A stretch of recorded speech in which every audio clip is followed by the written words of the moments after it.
જય શ્રી કૃષ્ણ મિત્રો, આ વિડીયોમાં જાણીશું ગુજરાત તથા સૌરાષ્ટ્રમાં ગૌરી વ્રત કે જેને મોળાકત કહે છે તથા જયા પાર્વતી વ્રત ક્યારથી શરૂ થાય છે। તો સૌરાષ્ટ્રમાં ગૌરી વ્રતની શરૂઆત થાય છે તારીખ 25 જુલાઈ 2026 શનિવારે અષાઢ સુદ એકાદશીના દિવસે, જે પૂર્ણ થાય છે તારીખ 29 જુલાઈ 2026 બુધવાર પૂર્ણિમાના દિવસે। તથા ગુજરાતમાં મોળાકત અને જયા પાર્વતી વ્રત એક સાથે શરૂ થાય છે, જે તારીખ 27 જુલાઈ 2026 સોમવાર અષાઢ સુદ તેરસથી શરૂ થઈ તારીખ 31 જુલાઈ 2026 શુક્રવારે અષાઢ વદ બીજના દિવસે પૂર્ણ થાય છે। તો મિત્રો, આ હતું અલુણા કે જેને મોળાકત કહે છે તથા જયા પાર્વતી વ્રત ક્યારથી શરૂ થાય છે। હવે સાંભળશું નાની બાળાનું વ્રત, અલુણા વ્રત, ગૌરી વ્રત કે પછી જેને ગુજરાતમાં મોળાકત કહે છે। આ વ્રતની પૂજન વિધિ, તેનું મહાત્મ્ય, કથા વાર્તા તથા અલુણા વ્રતમાં જુવારાનું શું મહત્વ છે, જેની સંપૂર્ણ માહિતી આ વિડીયોમાં સાંભળશો। મિત્રો, અષાઢ સુદ એકાદશીથી ગૌરી વ્રત શરૂ થાય છે, જે 5 દિવસનું આ વ્રત હોય છે, જે અષાઢ સુદ પૂર્ણિમાના દિવસે પૂર્ણ થાય છે। આ વ્રતમાં 5 દિવસ મીઠા વગરનું મોળું ભોજન લઈ એકટાણું કરાતું હોવાથી ગુજરાતમાં આ વ્રતને અલુણા કે મોળાકત કહે છે। તથા ઘણી જગ્યાએ આ વ્રત જયા પાર્વતી વ્રતની સાથે જ અષાઢ સુદ તેરસથી શરૂ કરી અષાઢ વદ બીજના દિવસે પૂર્ણ કરાય છે। આમ પૂરી શ્રદ્ધાથી નાની બાળાઓ 5 દિવસ લૂણ વગરનું મોળું જમી એકટાણું કરે છે। વ્રતના 5 કે 7 દિવસ પહેલાં 7 ધાન્યના જવારા વાવી તેની પૂજા કરે છે। આ વ્રત માં પાર્વતીએ ભગવાન શિવને મેળવવા માટે કર્યું હતું, આથી આ વ્રતને ગૌરી વ્રત પણ કહે છે। આ વ્રત કરવાથી મનવાંછિત વરની પ્રાપ્તિ થાય છે, સૌભાગ્ય અખંડ રહે છે। 5 દિવસ મીઠા વગરનું મોળું ભોજન લઈ એકટાણું કરાતું હોવાથી ગુજરાતમાં આ વ્રતને મોળાકત કે પછી અલુણા કહે છે। આ વ્રતમાં માતા પાર્વતી અને ભગવાન શંકરની પૂજા કરાય છે। વ્રતના 5 કે 7 દિવસ પહેલા 7 કે 5 ધાન લઈ ટોપલીમાં જવારા ઉગાડવામાં આવે છે। વ્રતની શરૂઆત થતાં માતા પાર્વતી અને પિતા શંકરનું સ્મરણ કરી કંકુ, ચોખા, નાગલા, ધૂપ દીપથી જવારાની પૂજા કરાય છે। 5 દિવસ મીઠા વગરનું મોળું જમી એકટાણું કરાય છે।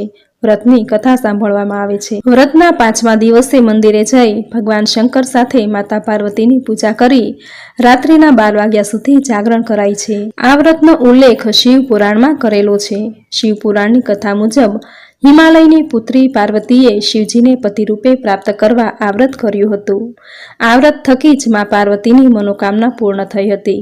ત્યારથી જ કુંવારિકાઓ પોતાના મનગમતા પતિને પ્રાપ્ત કરવા અને અખંડ સૌભાગ્ય તથા સંતતિ પ્રાપ્તિની મનોકામના પૂર્ણ કરવા માટે આ વ્રત કરે છે।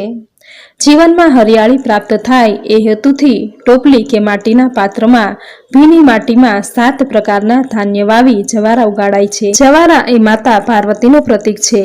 રૂની પૂણીને કંકુ વડે રંગી તેના નાગલા બનાવવામાં આવે છે। નાગલા એ શિવનું પ્રતીક છે। ભગવાન શિવ મૃત્યુંજય છે તો માતા પાર્વતી મૃત્યુંજયા છે। આથી આ વ્રતમાં બંનેની સંયુક્ત પૂજા કરવામાં આવે છે। આથી જ ગીતમાં કહ્યું છે કે ગોરમાને 5 આંગળીએ પૂજ્યા પણ નાગલા ઓછા પડ્યા રે લોલ। આમ જવારાની નાગલા ચડાવી અક્ષત કંકુથી પૂજા કરી શિવ પાર્વતી પાસે મનગમતો ભરથાર માંગી અખંડ સૌભાગ્ય તથા સંતતિ પ્રાપ્ત થાય એ માટે શ્રદ્ધા અને નિષ્ઠાથી પ્રાર્થના કરે છે। 5 દિવસ મીઠા વગરનું મોળું ભોજન કરી એકટાણું કરે છે। આ રીતે વ્રત પૂર્ણ થતાં 5મા દિવસે જવારા જળાશયમાં વિસર્જન કરી રાત્રિના 12 વાગ્યા સુધી જાગરણ કરી શિવ પાર્વતીની ઉપાસના કરે છે।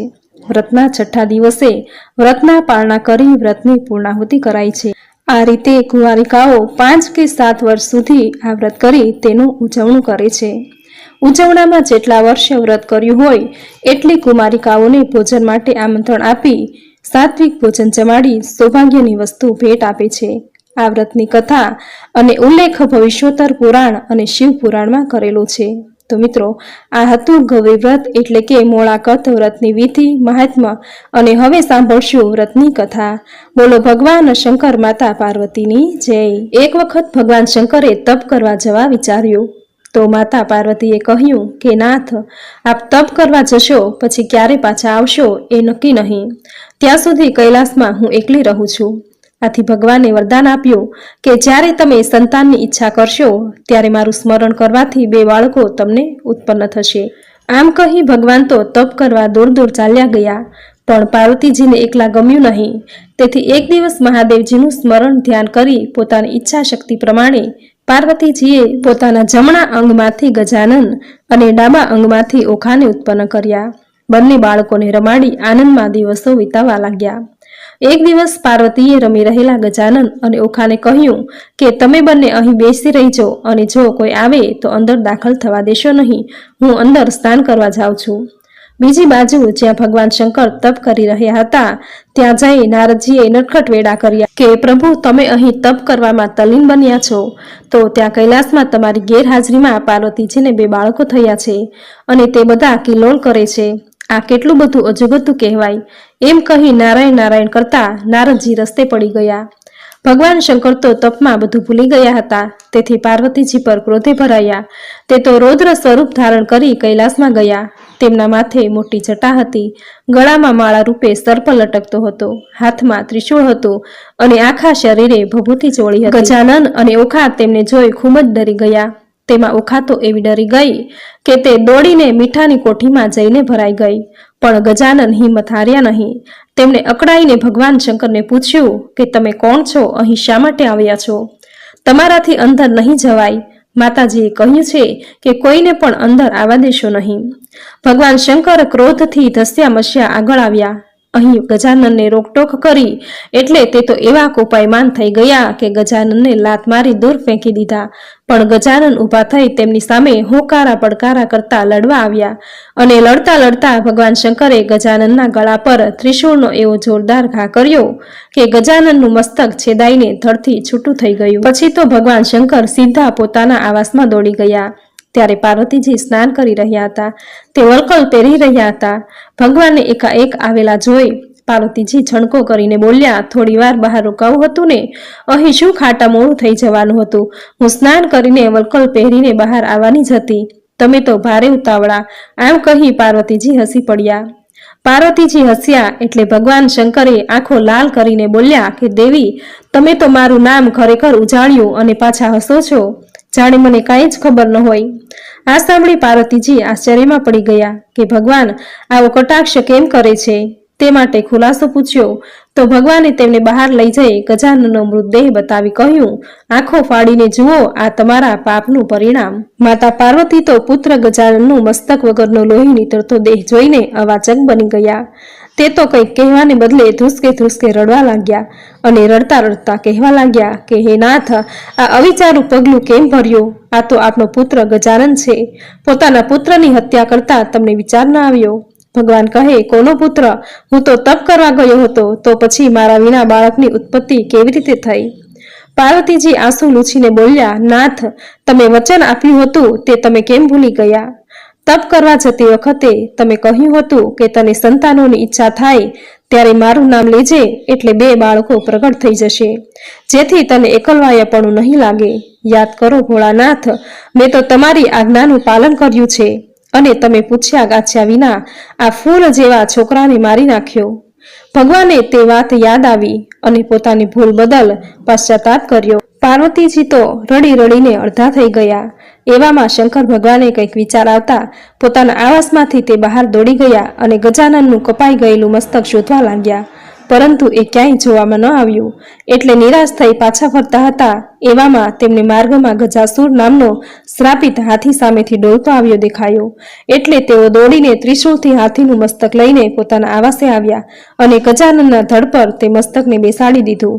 ગજાનન સજીવન થયા, પરંતુ સ્વરૂપ બદલાઈ ગયું. તેમની આકૃતિ બેડોળ બની ગઈ. પાર્વતીને રડતા જોઈ ધીરજ આપી ભગવાને શાંત કર્યા. પણ આવો કદરૂપો પુત્ર પાર્વતીને ગમે શી રીતે?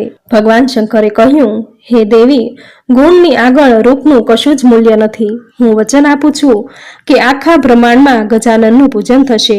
કોઈ પણ શુભ કાર્યનો ગજાનન વિના આરંભ થશે જ નહીં, અને જો કોઈ આરંભ કરશે તો તેના કામમાં અનેક પ્રકારના વિઘ્નો ઊભા થશે. પાર્વતીએ ગજાનનને વહાલથી પોતાના ખોળામાં બેસાડ્યા.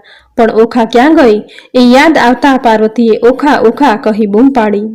ઓખા ગભરાયેલી હાલતમાં મીઠાની કોઠીમાંથી ધ્રુજતી ઊભી થઈ. ઓખાને સંતાઈ ગયેલી જોઈ પાર્વતીને ક્રોધ ચડ્યો. તેઓ બોલ્યા, તું મારો જીવ બચાવવા સંતાઈ ગઈ અને તારા ભાઈને મરવા દીધો. હું તને શાપ આપું છું કે તારું શરીર મીઠામાં ઓગળી જશે અને તારો જન્મ રાક્ષસ કુળમાં થશે. શાપ સાંભળી ઓખા કરગરી પડી. શિવે પાર્વતીને કહ્યું કે દેવી, એનો શો અપરાધ? આ બિચારી ડરની મારી સંતાઈ નહીં તો બીજું શું કરે? પાર્વતીને પણ પાછળથી પસ્તાવો થયો, પણ શાપ કઈ મિથ્યા થાય.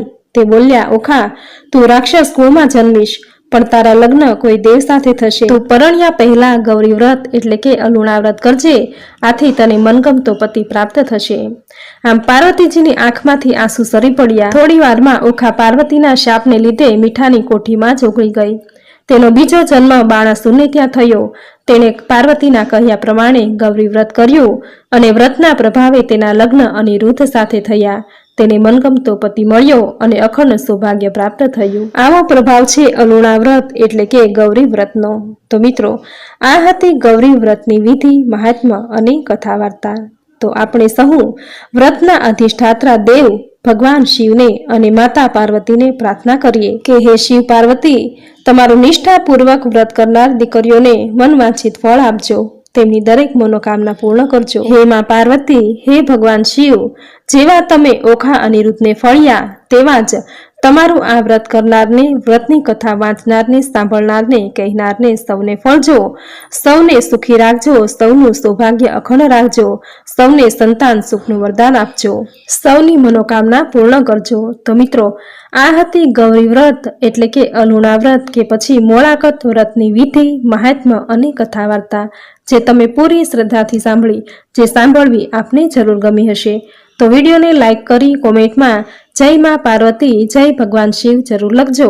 ચેનલ પર નવા છો તો ચેનલ સબસ્ક્રાઈબ કરી બાજુમાં બેલ આઇકન જરૂર પ્રેસ કરજો. આવી જ નવી ધાર્મિક માહિતી, નવી ધાર્મિક કથા સાથે ફરી મળીશું. ત્યાં સુધી આપ સૌને મારા જય શ્રી કૃષ્ણ.